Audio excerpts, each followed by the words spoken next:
Radio Free Skaro!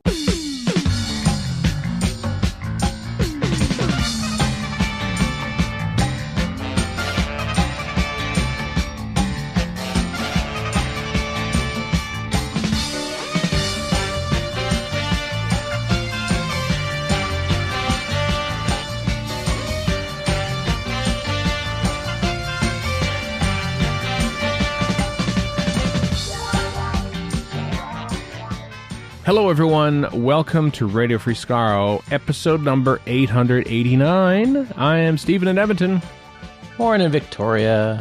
And Chris in Edmonton. Victoria. Warren is BC capital city, as mentioned last week. Been there for a little bit of a visit, but you'll be back in Vancouver soon. And then here's the exciting bit.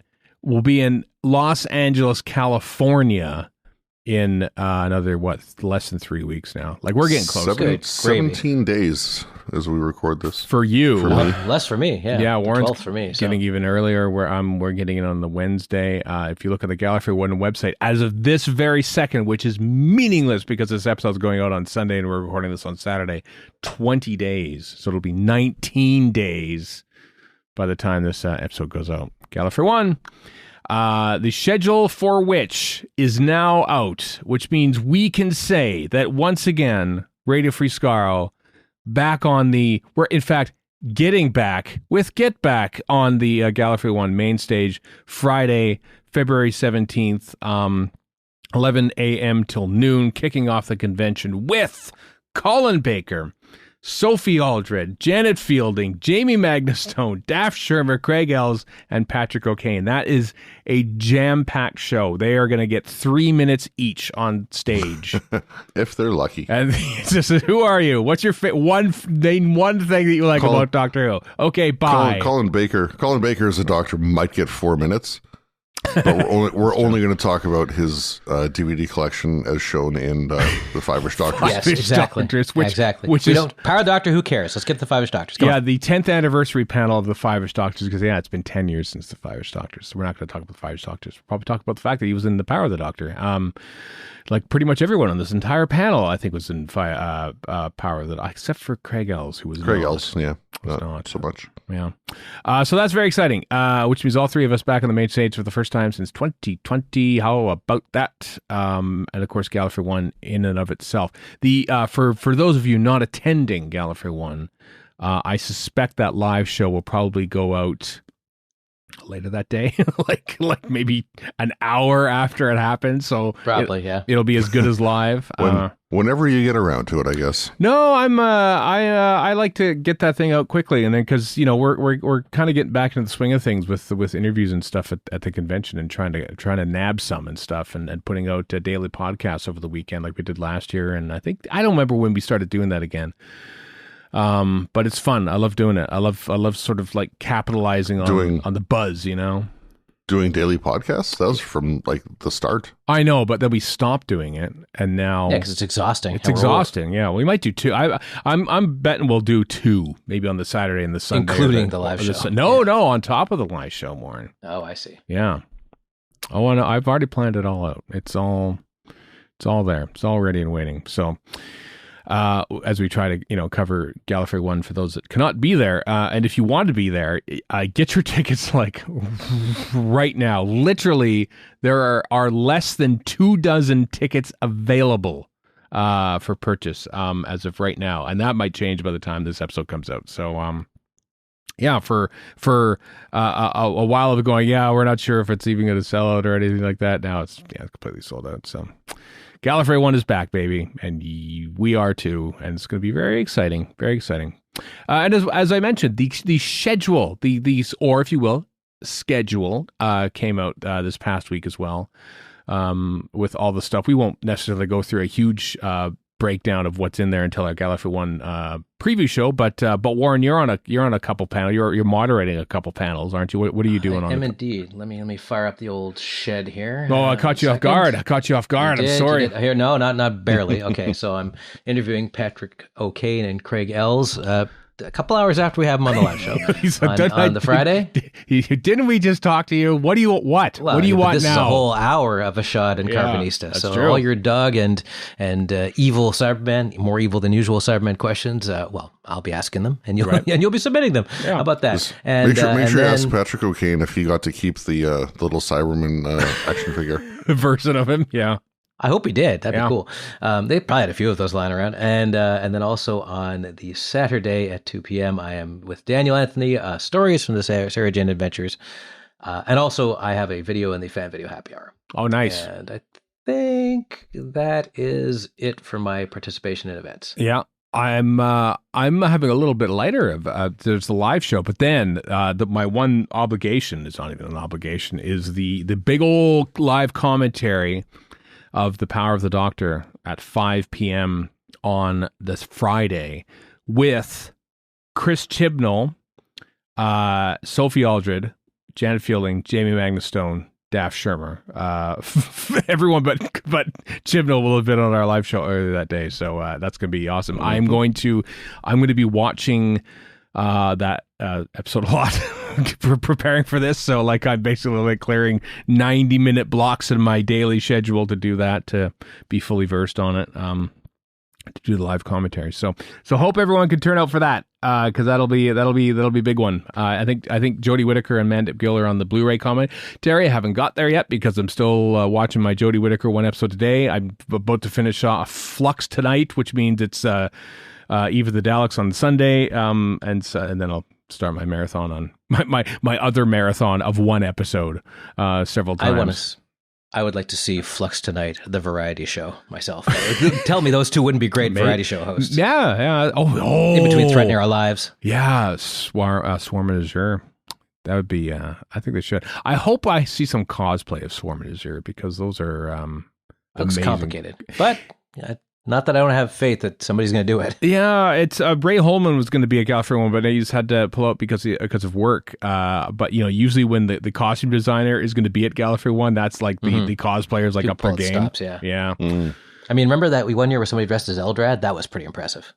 Oh yeah, that was amazing. Yeah, I know. And I don't even know who the costume designer was for Hand of Fear, but they weren't there for that. I'm betting there's going to be a bunch of Jodie Whittakers, 13th Doctors, because Jodie Whittaker's there. I wonder how many Shooty Gatwas there's going to be. With now they've will they have shirts opened? I don't know. I think, costumers correct me because I'm probably wrong. I don't know what I'm talking about, but his costume to me seems like it would be easier to source than Jodie's would be, but I could be wrong about that. Well, I'm just kind of veering into set report territory.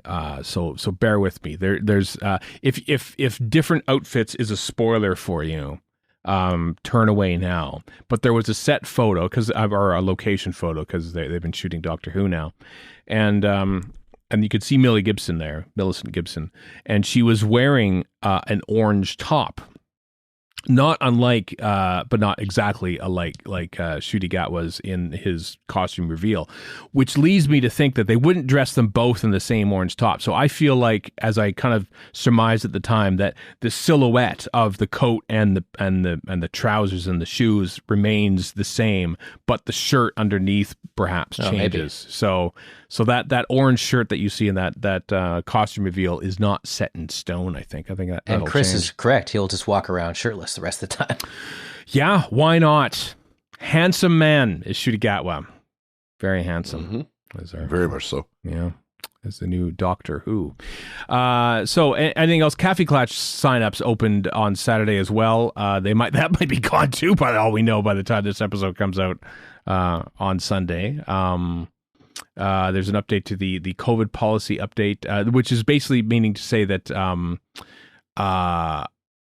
what was it now? Was it the proof of vaccination had to be within 12 months, basically, is so your booster shot is going to be hopefully within the last 12 months. Otherwise, you will not qualify for entrance.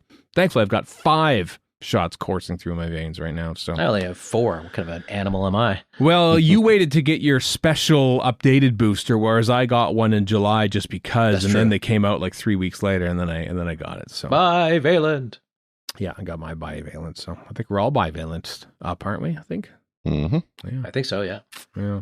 Yep. Pfizer. Yeah. Anything else on the most recent update that you two wanted to talk about? Battlestar Galactica, perhaps, a signing guest from Battlestar Galactica. Chris is very excited about that. Yeah.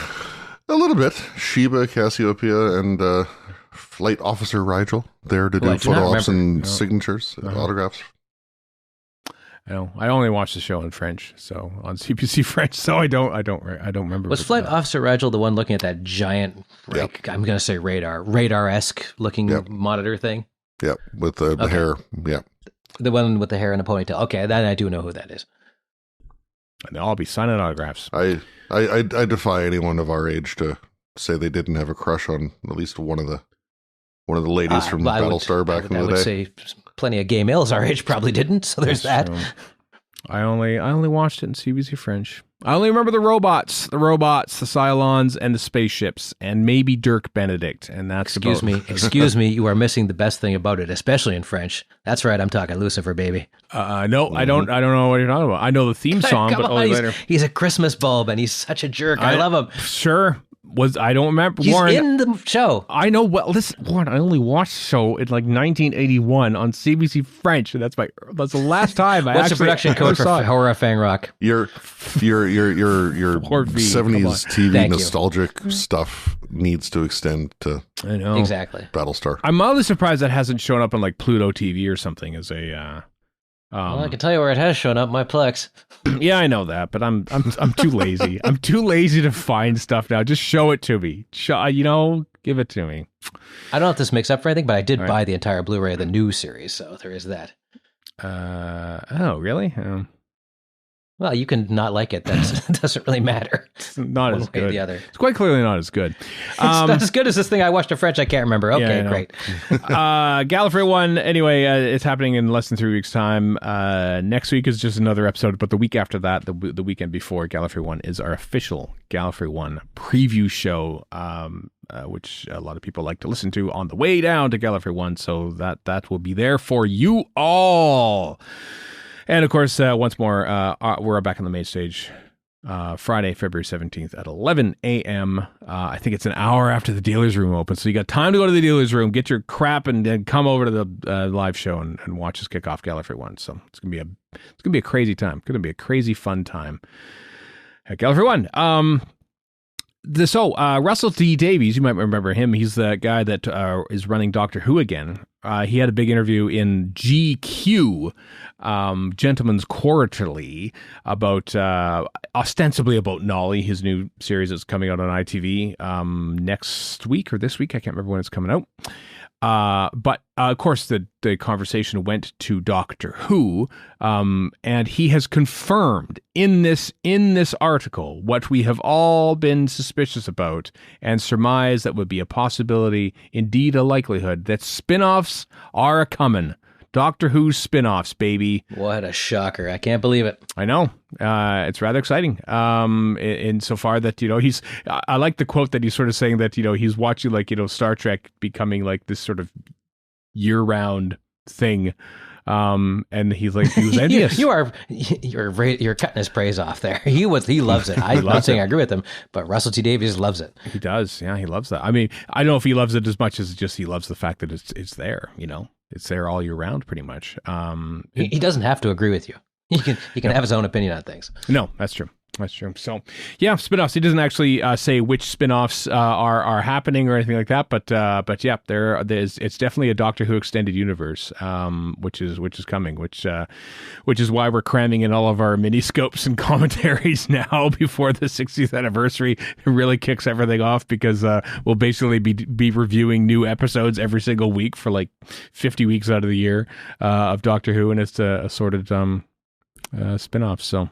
Yeah, exciting. Your thoughts, gentlemen, on the potential of non-stop Doctor Who spin-offs. It depends. Two things. First of all, it depends on what these spin-offs actually are. If it's more Torchwood or something, which I don't think it's going to be, but let's say it was more of the same, then I would not be thrilled. And also there is the possibility of stretching this a little too far. Do we need Doctor Who all the time? Not really. But we also need more than 10 episodes every 2 years. So yeah. So a middle ground would be nice. What that is, I don't know. I don't know. Yeah, no. I like just go back to Star Trek for a little bit. I think they went a little bit weird in their scheduling, and that there was like, a new show follow it immediately, sometimes even overlapping, like Picard. Like I think there was production delays, which means they had to sort of cut Discovery, the most recent series of Discovery, in half and delayed it by 3 weeks. But that means it crossed over with the first 2 episodes of Picard, I think it was, and then Strange New Worlds, I think, was also sort of dovetailing with it. So if it's better planned in the Star Trek universe, then that's a good thing. How much does that have to do with Star Trek's production and showrunner, and how much that is Paramount Plus saying, we're putting this on now, if you don't like it, tough? Oh, probably probably both, I bet you. Both Disney. I mean, Disney sort of like puts out, here's a new Star Wars thing, and then we stop for a little bit, and here's another new Star Wars thing, and then we stop for a little bit. So, I don't think it'll be constant. It won't be like chain smoking or something like that. I think there'll be like a nice little month-long break between series. You're right. And stuff. With Star Wars, they pace it out pretty nicely. Same with the Marvel stuff. You don't have to like the Marvel stuff. I know you don't, but they do pace it out pretty nicely. They do, yeah.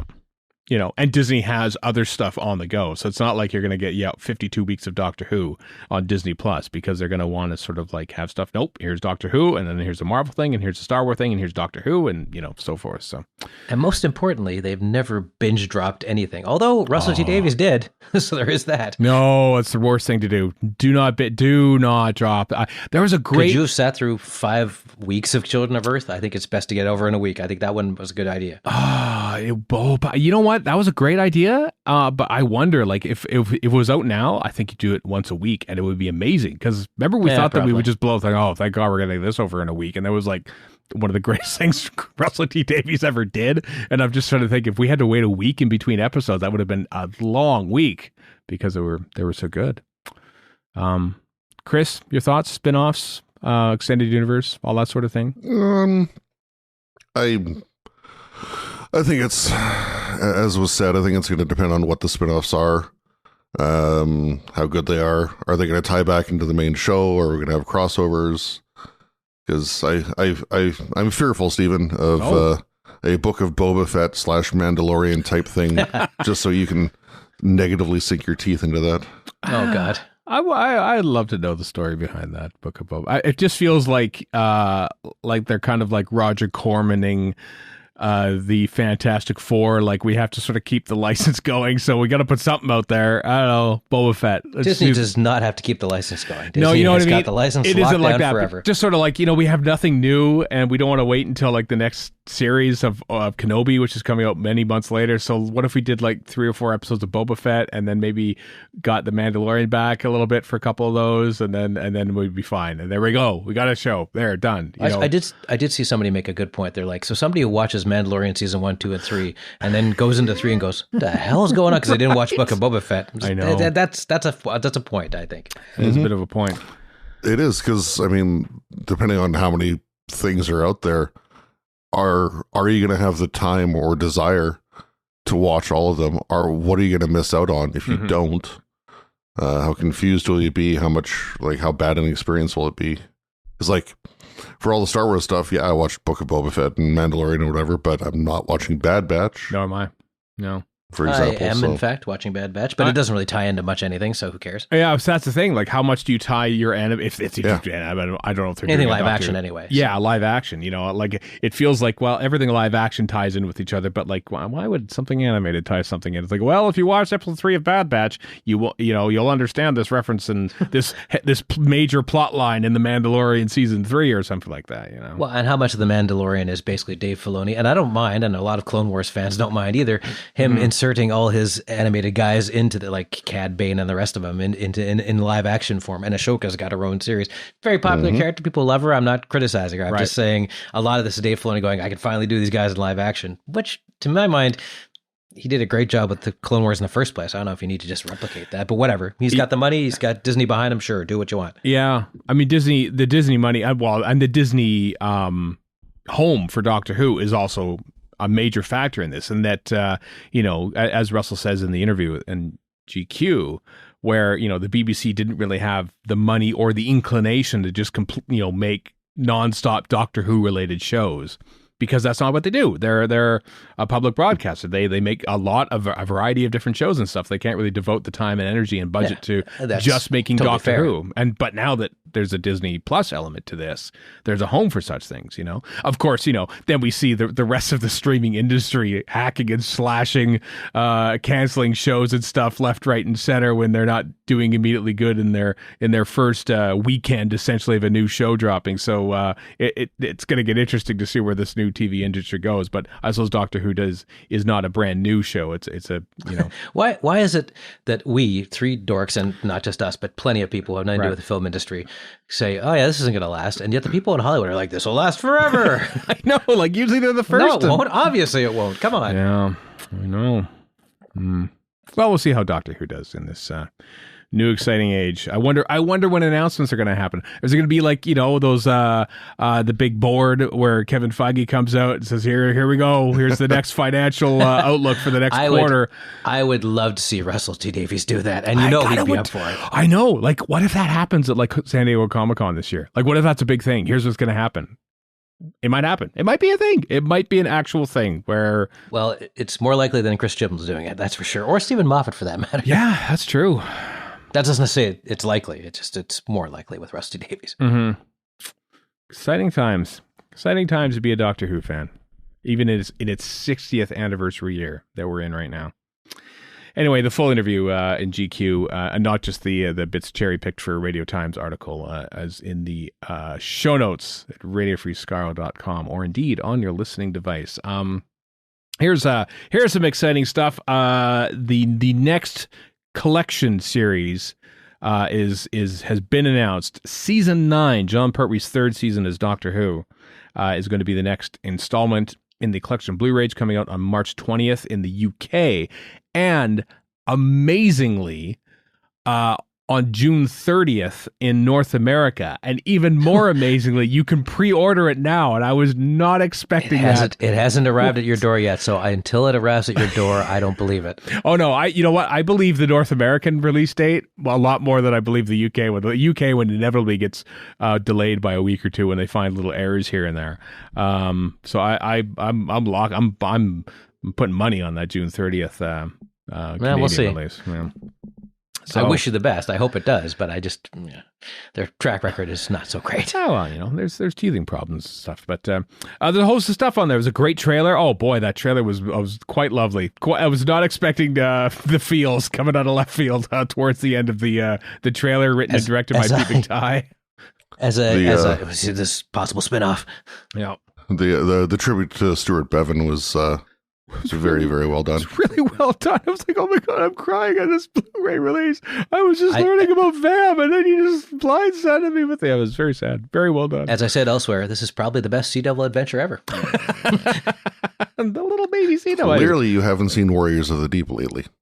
I have seen Warriors of the Deep, and I stand by what I just said.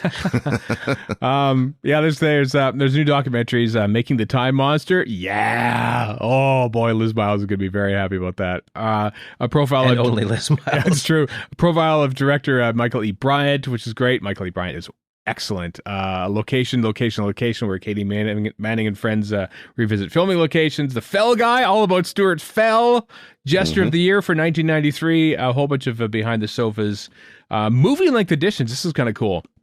Because back in the 70s, they had special repeat screenings of omnibus versions of Day of the Daleks and the Sea Devils. The master tapes of which no longer exist. Obviously, the original masters of the original episodes do. So they've actually recompiled them using off-air audio clips as a guide, and then so you can watch the official omnibus versions of these. And I think Sea Devils is pretty drastically cut down to fit into a 90-minute slot too. So I love the frankly insane dedication Doctor Who fans, which is who are doing these, put into this. It's so great. No other show gets this. No. It's so wonderful. And of course, all the stuff that came out on the previous DVDs are out there too, like the special edition Day of the Daleks version and all that, which is, of course, the only version on BritBox. French. Yeah. I agree. They should have French dubs of Battlestar Galactica on the Battlestar Galactica DVD set, which they don't. Maybe they do. I don't know. They probably got subtitles somewhere. Yep. So yeah, there we go. Season 9. Chris, you and I both pre-ordered our sets, so we're once again, apart from me and my season 2, I got the UK version, but I'm waiting for the North America version too. But it was shocking enough to have the announcement for the North American releases so soon with like an actual date and pre-order links and whatever. Stunning. So I know. I had to do it. I know. Phil Cully on Twitter tweeted at me saying that, they're available for... I hadn't even thought to look because I just assumed that, it's not going to show up on Amazon forever. Mm-hmm. And there Precedent, agreed with you, so... Yeah. Did. Chris Chapman, who directs a lot of the Blu-ray extras, tweeted out, and it didn't dawn on me until he tweeted this out. It's officially 13 of the 26 classic series are now coming to Blu-ray. Halfway there. How about that?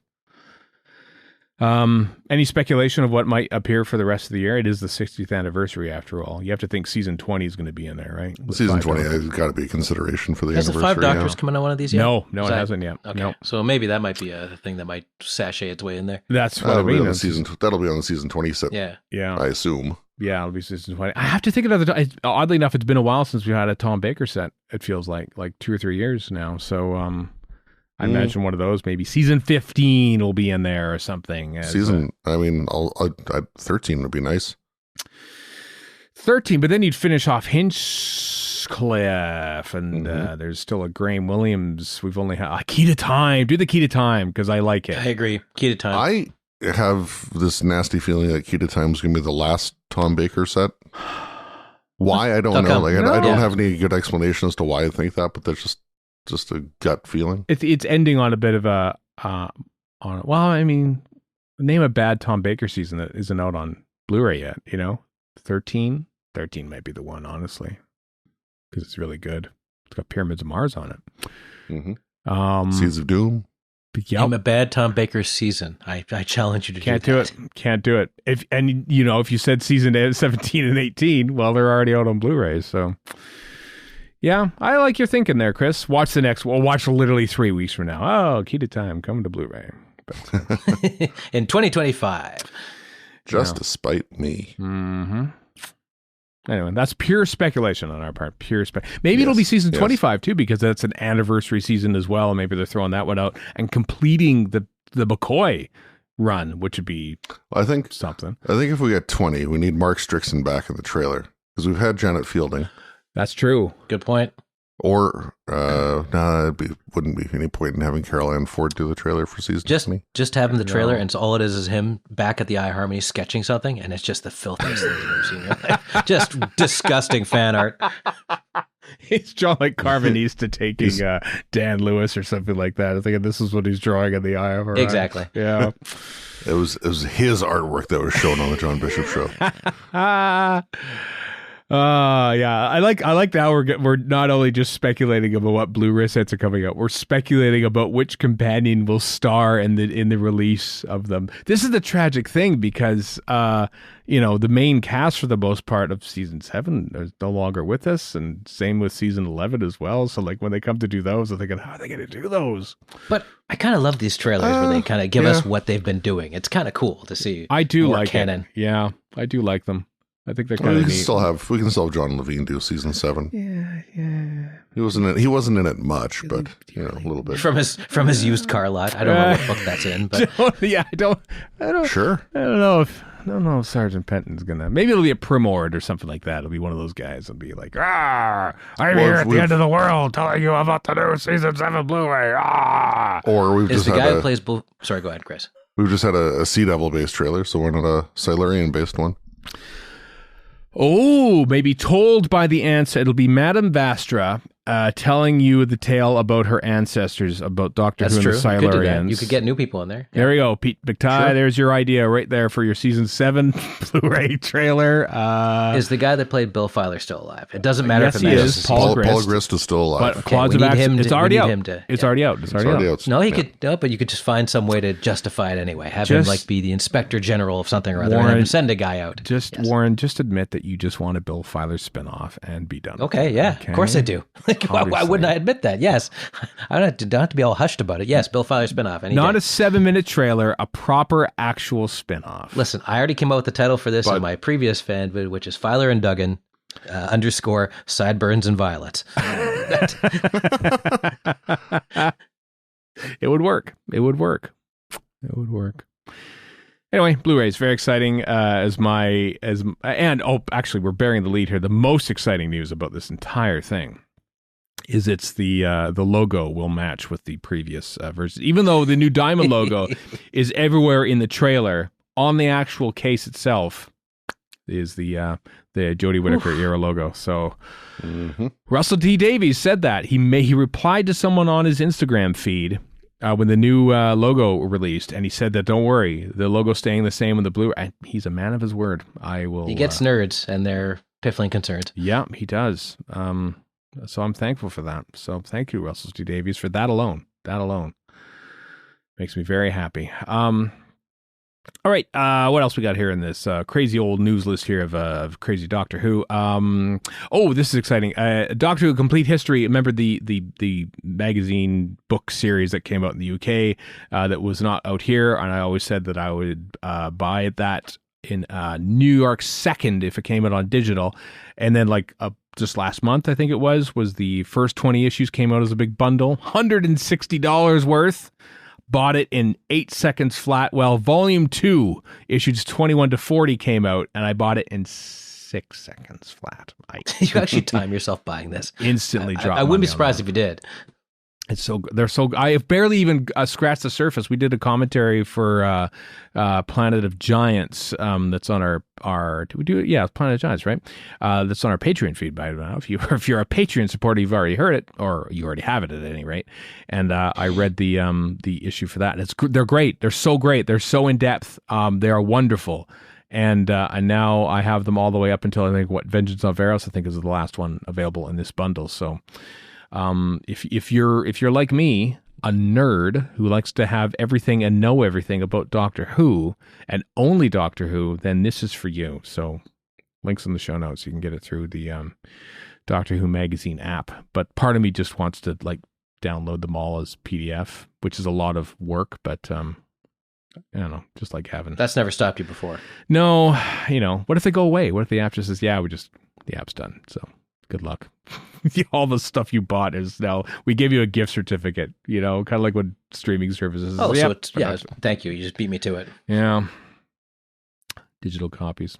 Anyway, very exciting. Also exciting, Long Island Who, which we mentioned before, is in August 18th to 20th. In the summer in Long Island, they just announced for the most part, all their guests. Katie Manning, Paul McGann, Fraser Hines, Jan Chappell from Blake 7, rare appearance for her. Even rarer, Catherine Schell. She was in City of Death is going to be there. Gary Russell is there, and John Peel. All going to be L.I. Who in Long Island, New York, August 18th to 20th. Which I won't be there for that. I don't think I'll be in the New York area in summer, but it's more preferable to be there during summer than the cold winter, I understand, but it's there. Couple Big Finish things. Big Finish, The Worlds of Doctor Who. The 8th of March, Strange Chemistry, starring Louise Jameson. That's coming out, where she meets Mary Curie on March the 8th, International Women's Day. And also the Paternoster Gang is returning with Trespassers 1 in October of 2023. So maybe count the Paternoster Gang out as a potential RTD spinoff, perhaps, now that they continue on. I wonder how the spinoff future of Doctor Who will affect Big Finish's, inspirations and output, I mean, they're good at probing the lesser alleys of Doctor Who, so probably not. Yeah. I would assume some of these spin-offs will be new stuff. For all of Class's faults, it was at least a new thing. It was. Right? So I'm sure that's probably what they'll go with this, newer stuff, not just retreading old stuff, which is that's not to be negative to Big Finish, but they do a very good job of finding older stuff and making it interesting again. They do. That's kind of their deal, right? And this probably won't be. I'm just guessing. I have no inside dope on that, but Yeah. I wonder if like RTD is like shot down. Like, nope, you're not doing this or this. I'm doing this. I'm doing a TV reboot of that. You can't have this. Here's what you can work with. There you go. I'd like to think there'd be some sort of communication to not have conflict or crossover in that way. Yeah. All the time, I think. Yeah. He's pretty involved with that. Big fan of Big Finishes, Russell T Davies. And of nerds who collect DVDs with the same spine on them. Wow. Yeah. Anyway, it's time now to wrap up the show with our weekly segment called Timelash, where we look back at all the things that happened in history. Today's is brought to you by the music played in the Pink Parrot in the Tripod Season 2, because I like it. What happened? I didn't even open the Timelash during the prep for this episode. So scandalous is my lack of Shed access. You're having a problem with the Shed app, the Sked app? No. I didn't open it immediately, so that was scandalous about a half hour ago. Oh, I see. Anyway, it's we kick off with January 29th, the day this episode's going out. Happy birthday, William Ems. No longer with us, but he wrote Galaxy 4. Well done. I still haven't cracked the plastic on my Galaxy 4 Blu-ray. How dare you? I really need to. I want to watch the darn thing. I just never get around to it. Watch it. What else you gotta watch? Steven, what? Of all the people to admonish anybody about not watching stuff, you are the least capable of doing that. I know. Why aren't you watching it? There's a difference between watching like Battlestar Galactica on Pluto TV or some such and dropping $20-$30 on a Blu-ray and just having it sit there gather dust. That's true. At the very least, I cracked the plastic. I say I'm not gonna, bravo. You know, like if I'm gonna watch. I watched the recon thing when airlock was found on the Aztecs special it came edition? on Aztecs. Yeah. I watched that back in the day, but that's lots of years ago now. That's well, I am disappointed. But that's fine. It's fine. Okay, all right, Dad. It's fine. 1966 debut broadcast of the Daleks Master Plan, episode 12, Destruction of Time, the most uplifting episode of Doctor Who ever written. Everyone dies at the end, including Sarah Kingdom. Oh well. Yeah. And Stephen and the Doctor. That's Doctor almost died. God, man. I mean, of all the missing episodes, this is the one that everyone wants to see because there's no telesnaps. There's like 3 or 4 behind-the-scenes photos of Sarah Kingdom, aged Sarah Kingdom, not played by Jean Marsh, dissolving into dust, because that's what happens to that episode. Also, the title, Destruction of Time, that's a title that means business. It does, right? At least everything got happier the week after with the massacre. Including the title. Oh, what a depressing yet fascinating era of Doctor Who. Oh, John Wiles. Yeah. Yep. 1972 debut broadcast of The Curse of Peladon. Oh dear. Oh dear. As we talked about on our yes, our Brian Hale's miniscope. No, the Lenny Mayne. The Lenny Mayne miniscope. Yeah, which is yet to come out. It's come out, but it's out there for Patreon supporters now. For the Patreon. Yeah, I know. This is all just a big Patreon plug, but I was flipping around on Roku TV, and it kept Lenny Mayne stuff that we covered already keeps coming up. Like Curse of Peladon came up, and then Hand of Fear came up, and I'm like, come on, Roku TV, just show me stuff I have still seen, but not recently. We just watched this, for crying out loud. Come on, free thing, be better. Yeah. To skip ahead a couple of years, 1976, Robots of Death, episode 1. Oh, so good. Wow. 1976. I think that was 1977. I think it's a mistake in the website, but yeah. Is it? Yeah, typo. But yeah, that's fine. That's fine. Nevertheless, episode 1 of Robots of Death. So here's the thing. This is good stuff. Every week I look at this and I go, this is an insane amount of work. So if there's the error here or there, fine. Right. Exactly. Yes. Yeah. Speaking of Paternoster Gang, happy birthday, Catchin Stewart, born January 29th, 1988. Like Jenny Flint. The 1988. Wow, she's so young. Yeah. That's not even young anymore, Chris. Yeah, I realize. Yeah. I work with people born in the 2000s, so I mean, I'm aware of this. Oh, that's not my great. D&D friends are all born in the early 90s, so one of them was born later than that. He's like, yeah, my first news story is 9/11. I'm like, oh, God. I remember President Carter. I mean, barely, but I do. He does too, and not just as a Simpsons reference either. Nope. Malaise forever. We're also Simpsons. That episode's probably about almost 30 years old too. I was going to say, quoting old Simpsons is not exactly showing your youthful vigor either. Not really. Especially around people born in the 2000s who haven't seen those early seasons. Yeah. I understand that Simpsons they got extended by a couple more years. Prolonged, I think, is probably what the word we're looking for. I believe that's what's called a wheelbarrow full of cash. Yep, absolutely. A dump truck full of money. Sure, yeah. Yep. 100 tacos for $100. January 30th. Happy birthday, Daphne Ashbrook. Of course, you played... oh, no. Are we allowed to say what her name is? Or will Paramount or Amblin Entertainment sue us? Because Daphne Ashbrook could never appear as Grace Holloway ever again for weird... rights reasons. Copyright issues. It's so weird that for some reason... Chang Lee and Grace Holloway are, you can never, I don't know, it's such a strange thing. Technically we can say what we want because this is a news program, so we have fair use on this. As long as it's played in the United States. I'm not sure about Canada. Yeah. I don't know. I assume that's all part of the whole Fox, BBC, Universal thing. I think it's got to be. I don't know the reason for why there are so many issues with that, but it's very odd.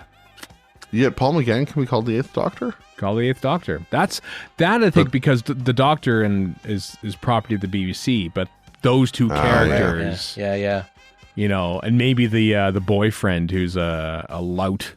I can't remember his name now, Chad or something like that in the TV movie. He can't be. But that's why the Master can be in Big Finish. Exactly, okay. Yeah. But because it was specially created for that TV movie, it's property of Paramount or something. Anyway. Thankfully, I wonder. Yeah, go on. Sorry, I'm just curious. I wonder if that whole preamble at the beginning that's confusing as hell to anybody who hasn't seen the show is simply there for copyright reasons, just to make sure, shove it down your throat. Okay, we said all these names. It's ours. Remember that. Going back to Roger Corman. Still ours. Davros, Alex, all that. Still ours. Master, Gallifrey. Everything's fine. January 30th, 1980. A character outline is issued for new companion Adric. No, not annoying enough at all. No. Or jack up the annoying by about 30%. Or as Warren will say, Adric. I hadn't, but okay. Yeah, I hadn't. You used to for a while. You haven't done it for a long time, but you used to say I mispronounce everything. I guarantee I'll mispronounce practically everything. So, yeah, I know you do. It's just your thing. It's not on purpose. It's just your thing. It's not an affectation. It's purely wrong. I wonder when said outline was issued to Andrew Smith for Full Circle. I want to say it was probably issued to Terrence Dicks first because they sort of wrote in those... They shot State of Decay first. They shot that first, and because like the traits basically changed once his actual debut episode. Like he was going to be more Artful Dodger in the early days. I'm thinking, let's change that. Well, we already wrote him in State of Decay as being that. It's fine. No one's going to notice. Good old we didn't. Nope, we didn't. We didn't at all. I think it's the first time that's shown up in the Timelash here, but 1985, recording for Timelash. Oh, there you go. TC8. Excitement! Wow, I was gonna mention the '84. What a day in history! Twin Dilemma and Timelash. Yeah. The location recording for Twin Dilemma is canceled due to industrial action. Thank you, industrial action. Well, they still crammed it in. Twin Dilemma is weird because of this, location filming actually happened in between the two studio blocks. Usually it happens before them, but because of this, it was a rarity where they actually shot location stuff in the midst of studio shooting. So, what exciting times! Industrial. Speaking of action. Twin Dilemma, Adric takes a lot of crap, but those two twins are easily as annoying as him, and there's two of them. Much worse. Yeah. Have we got Twin Dilemma in the? No. We haven't yet? We haven't done a commentary for that? Oh. No. Well, there are small mercies. We got to rig it. We got to do Twin No, we Dilemma don't. Why are you punishing yourself? Why are we doing that? Why are we all focusing on... Listen. The universe keeps conspiring against us to do an in-person commentary on Horns of Nimon with COVID and snowstorms and everything. That's right. That was the entire reason for the pandemic. Yeah, let's put that to the side and let's do the Twin Dilemma. Next time we're in person and we're doing it's the Twin Dilemma, okay? So you're gaming the system so we don't have to do the Twin Dilemma is what you're saying. Yeah, exactly. Very clever. Well, because then we do the Twin Dilemma and we don't actually, we set it aside to do it, as opposed to getting surprised by it. Like, blindsided by the twin dilemma in the miniscope is the worst thing you can think of. So, yes, I'm sure there's nothing worse than that. yeah. So, Warren, book your flights. Come to Edmonton, and we'll get together and we'll record a commentary for the twin dilemma. I look forward to not being there, thanks to outside weirdness. Yeah.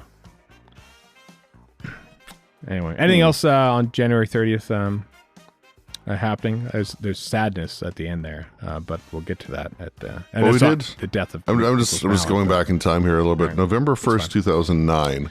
All right. Is when we did the Peter Moffat miniscope. Golly, that is 13, just over 13 years ago. Yeah. Man. So that's very probably, if I watched Twin Dilemma for that, that's probably the last time I would have watched Twin Dilemma. Wow. That's RFS 166. All roads lead to Adric. Man. You're saying it right, finally. Glad you guys are on board. Yeah, Anthony Stevens, a one-off writer, so we never got to him there. I'm looking forward to it. I'm in the midst of season 20 right now on my daily marathon, and can't wait for Twin Dilemma. I mean, I guess I would have been talked about for Malcolm Clark for his miniscope, but that's true. Obviously not in the same way as like Peter Moffat. No.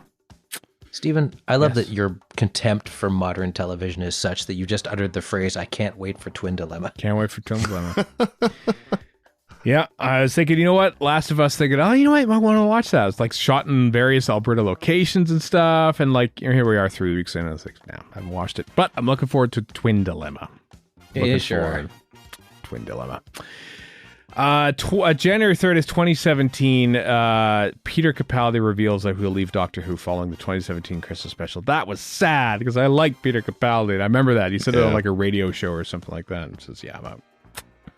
Never to return. Boo. So far. So far. January 31st. Happy birthday, John Crockett. Director of the Aztecs. Born 1918. January 3rd. World War I wasn't even over yet when he was born. That's wow. Yeah, I know. And don't forget Marco Polo. A little bit there, too. Marco Polo. Oh, you did episode 4 of Marco Polo, didn't you? Yeah. I always get him and John Gorey mixed up. John Gorey directed Keys of Marinus. Am I right in that? I think so. Anyway, happy birthday. I don't know. No. I can look it up. I can look it up if you want me to, but no, it's fine. I don't know off the top of my head. That's fine. It's fine. They recorded Marco Polo. I don't know which episode they recorded, but they recorded it the same day in Lime Grove. And going back to season 7, 1970, debut broadcast of episode 1 of the Silurians. Excuse me, Doctor Who and the Silurians. Thank you. Excuse me, his name is the Doctor, not Doctor Who. Pay no attention to the titles. May 31st. Yep, always exciting. This is interesting. I never really heard much about this. Dennis Spooner, 1975. 75, January 31st. Dennis Spooner is commissioned to provide a storyline for Nightmare Planet. Like singing detective Dennis Spooner, like hailed as a artistic pioneer Dennis Spooner. No, I'm talking about Doctor Who story editor Dennis Spooner. Who am I thinking of then? I don't know, but you've just made me Dennis Potter. Yeah, that's who here. You're thinking. Dennis Potter, yes. Sorry about that. Not different Dennises. We got a different Dennis. It was Dennis Spooner. I mean, plenty of people have worked on Doctor Who that have gone on to do bigger and better things. So yeah. Well, and some people never peaked beyond Doctor Who. No. Nightmare Planet concerns a planet where the populace is unknowingly subjugated with drugs in their food and water. Misdeeds are punished with the temporary suppression of the drugs, which causes the people to see terrible monsters all around them. Wow. Robert Holmes did not like the drug element, so it got dropped. Wow. You mean the drugs in the episode, or the drugs taken by Dennis Spooner to come up with the episode? That is unclear. Oh. But that's a little out there for a Doctor Who plot, to say the least. Yeah, a little bit. Not it was meant obviously to be a Tom Baker story, given when it was done. But that was we had Vraxoan and Nightmare of Eden get broadcast. So that's true. But a little too far for 1975 Doctor Who. Just found it interesting that Dennis Spooner, several years after he had left Doctor Who, was still coming up with ideas. 1987, kind of same thing, January 31st. Malcolm Cole is commissioned to provide a storyline for Warren's favorite Doctor Who story, Oh, you Delta bet. and the Bannermen. Took time off from being an inheritor of the Cole cosmetics fortune. I know it's not the same guy. I see you. Maybe Cole's the Wisconsin-based supermarket store, perhaps, kind of like a Target. Yeah, Kohl's store. Erica still misses Kohl's stores. Whenever we go back to Wisconsin, we go to a Kohl's store just to say, "Here we are at the Kohl's." Put that on Foursquare. Yep, got a couple. Oh, remember Foursquare? That whole story. Oh. That whole story is better than Delta and the Bannermen. But it doesn't feature Don Henderson from Star Wars. Yeah, Don Henderson. Again. Star Wars in it. Well, why doesn't it? First of all, why doesn't your story feature running into Don Henderson at the Coles? And secondly, it's still better than Delta and the Bannermen. Oh, I despise it. I know you do. We did a commentary on that. I know that. I remember that because we made you suffer through it. But it's great. So bad. Delta and the Bannermen, set in Wales, in England. Yeah, so great. What a great story. Let's move. No, all right. Let's move on. February 1st. Happy birthday, Elizabeth Slade, born 1946. On the same day, this is exciting news. That I think it was the same day. Yeah. Debut broadcast of the Ark in Space, episode 2. Remember last week we said Ark in Space went out and like everyone, it was a word of mouth hit, and episode 2 hit like 12.6 or 13 million viewers, finished number 5 Still in the insane. charts that year. The highest rated Doctor Who, classic Doctor Who episode of all time, the Ark in Space, episode 2. Happened As a February 1st, as a Doctor Who fan, it seems weird that it's never hit like number 1. I know, in the classic series, you think, but you know, it's such a staple, but like number 5. And also with so few channels available and all that as well. Yeah.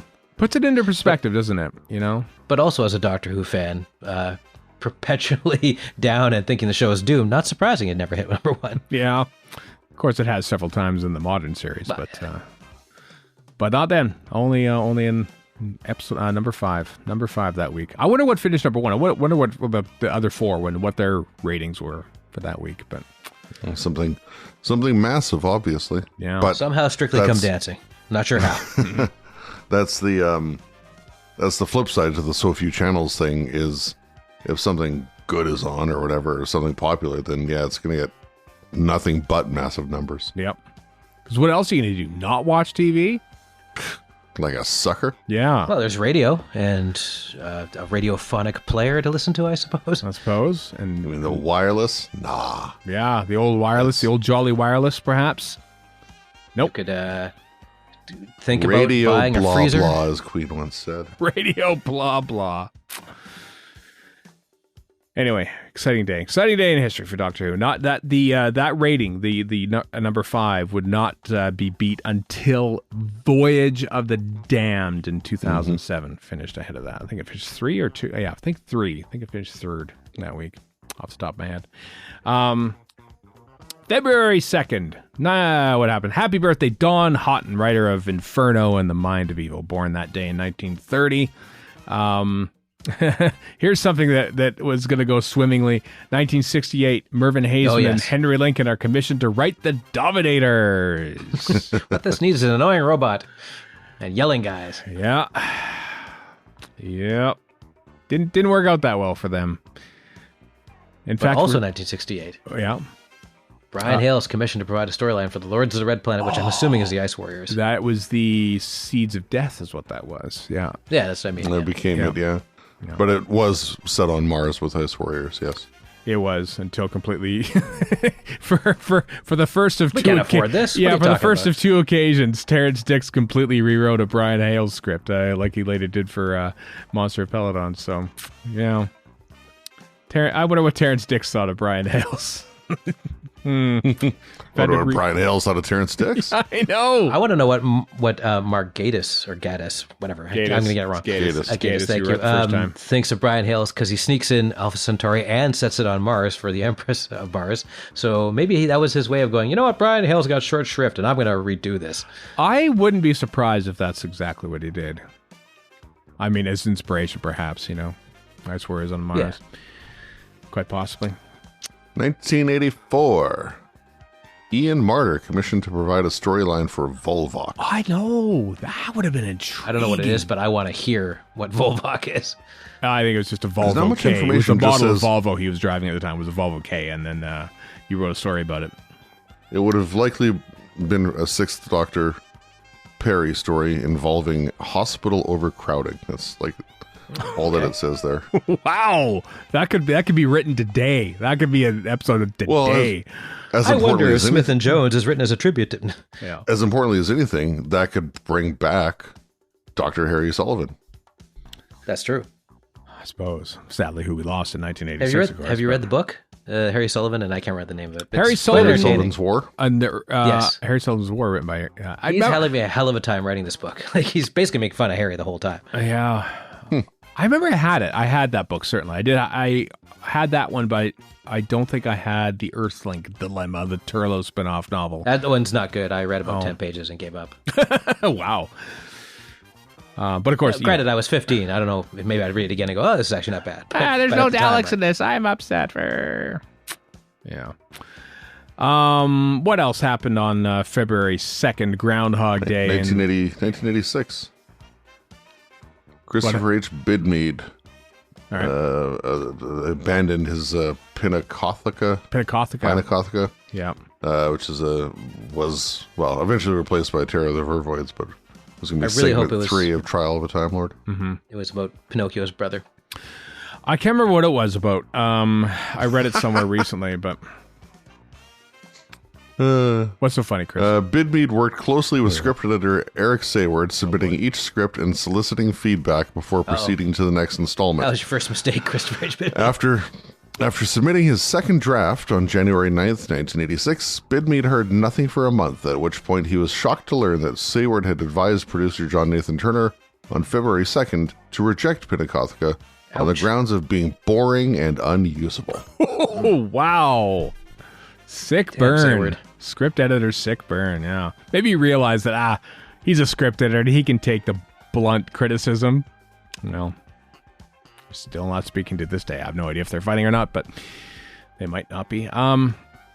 Hey, here's the exciting news. February 2nd, 2005, Jane Tranter, the BBC Controller of Drama commissions both a 2005 Christmas special and a 13-episode season 28 series 2. Thank you. Both on the same day. Thank you for changing that. Months before Rose debuts. Yep. Yeah.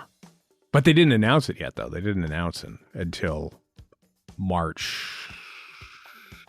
I know we talked about this before, because obviously the Eccleston thing went out March 30th, that he wasn't coming back. But I can't remember when the news of Christmas special and renewal came out. It was right around that same time, but I can't remember if it was Or just before or not. do we know when Eccleston told the production team he wasn't coming back? Oh, probably Christmas of 2004 when they were making it, I think, is when it happened. So this commission is presumably after they knew that he was leaving then. Well after, yeah. So they probably already locked up tenant at this point, too, I'm thinking. You'd think so, yeah. Yeah. Who knows? Anyway, pretty important in history, that was. All right, let's do this. So moving on to February 3rd. Happy birthday, Steven Shapansky. Thank you. 90s. Me and Matt King, director of whatever he directed, we shared the exact same birthday. What did Matt King direct? Journey to the Center of the TARDIS. Crap. One day you'll get to direct TARDIS somehow. So, I mean, we share the exact same birthday. How about that? Anyway, I was born 2 days after the most successful classic Doctor Who episode in history, which makes me So it's happy. all downhill from there. Was a little bit. You were the harbinger of Doctor Who's doom. Maybe I was. You know what the odd thing is? I'm a big hockey fan, obviously, as you know. But on that day, in both the NHL And, as was a going concern at the time, the WHA, there were no games in either league on that day. There were games on the 2nd, there were games on the 4th, but on that Monday, February 3rd, 1975, no hockey games were played, which is so strange to me. In the middle of February. I can't tell you how little I care about that. I know you don't, but I just thought it odd because, I wonder what games happened. And I remember looking back at the shelves, what? No games? Interesting. And just to make sure I cover off the crappier stories being recorded on this day as you did for my birthday. Absolutely. Time Flight in 1982. We've got Fear Her 2006. We got Planet of the Dead 2009. Yep.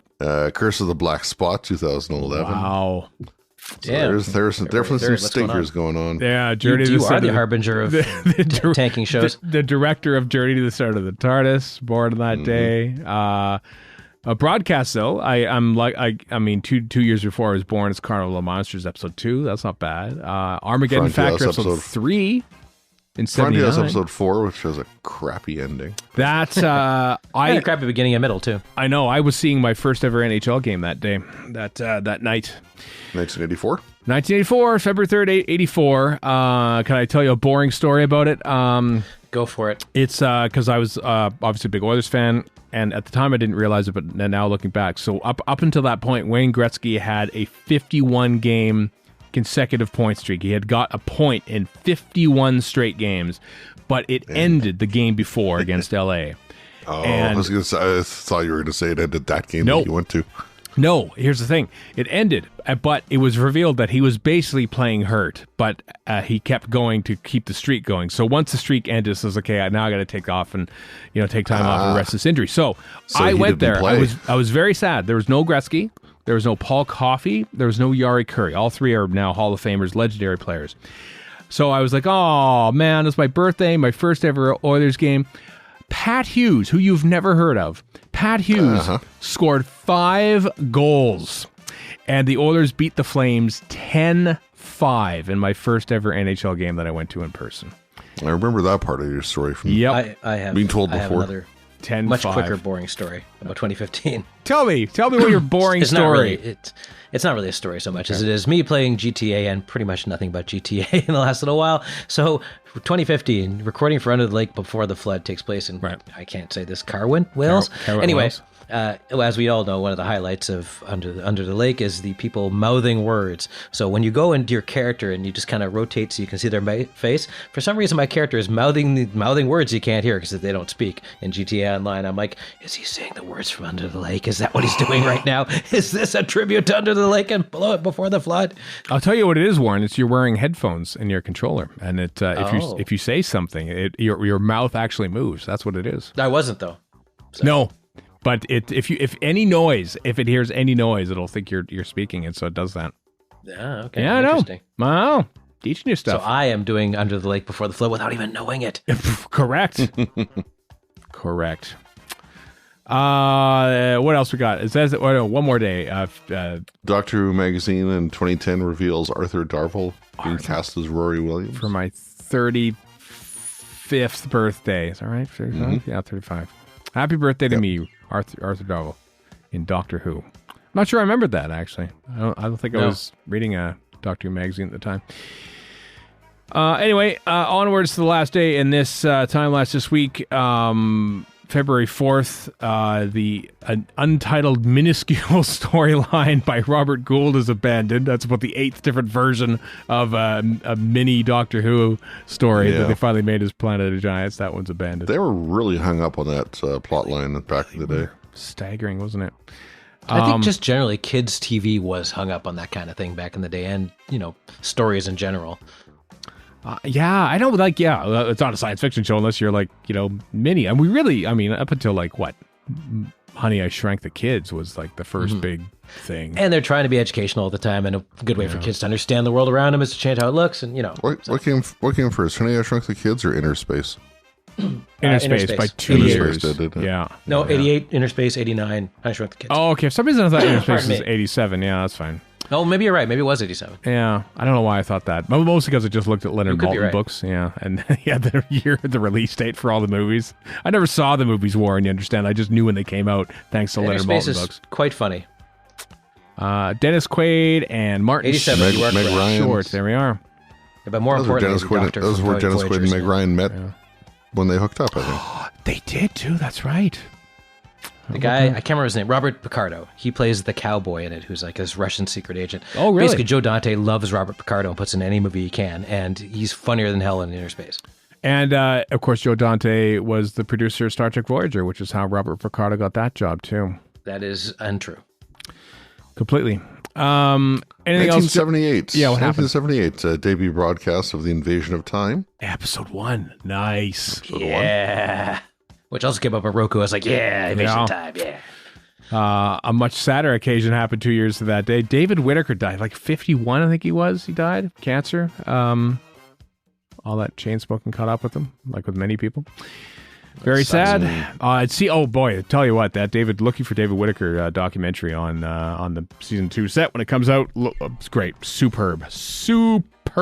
Oh, you've had a chance to watch it? Oh yeah, that's the one thing I've watched. Basically, is on that. I don't want to spoil anything else because I'm going to get the North American set, but yeah, I watched that and it was superb. So there you go. And Robert Holmes is commissioned to write The Trial of a Time Lord, Segment 4. February 4th, 1986, which he would get halfway through before he sadly died. What a great end to the Timelash. Of embarrassment. Oh, death. Death of 2 iconic writers in Doctor Who history. Yeah. Yeah. Oh, well. Better times are ahead. Like Gallifrey One and Doctor Who spin-offs and everything else that we talked about on this episode of Radio Free Skaro. Next week, another great episode of stuff happening, potentially. And then the week after that will be our Gallifrey One preview. And then it's going to be Gallifrey One, baby, for a couple weeks there on Radio Free Skaro over the course of the weekend and maybe even a little bit after, depending on what we do there. So exciting times afoot for Doctor Who as we push on into February, the happiest month of the year. For me and me alone. Everyone else hates it because it's cold. But at least it's and also short. it's your wedding anniversary in that month as well. Officially, yes. Officially it is. But we celebrate it when Erica actually moved here. But anyway, that's another story. Until next time, everyone, I am Stephen in Edmonton. We're in Vancouver. Oh, Victoria, pardon me. And Chris in Edmonton. Very important. Not Victoria. So long for now.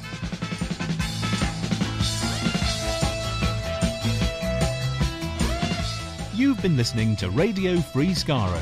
Find us online at radiofreeskaro.com. Follow us on Twitter and Tumblr at Radio Free Skaro. Subscribe to us on iTunes and donate to the show at patreon.com/Radio Free Skaro.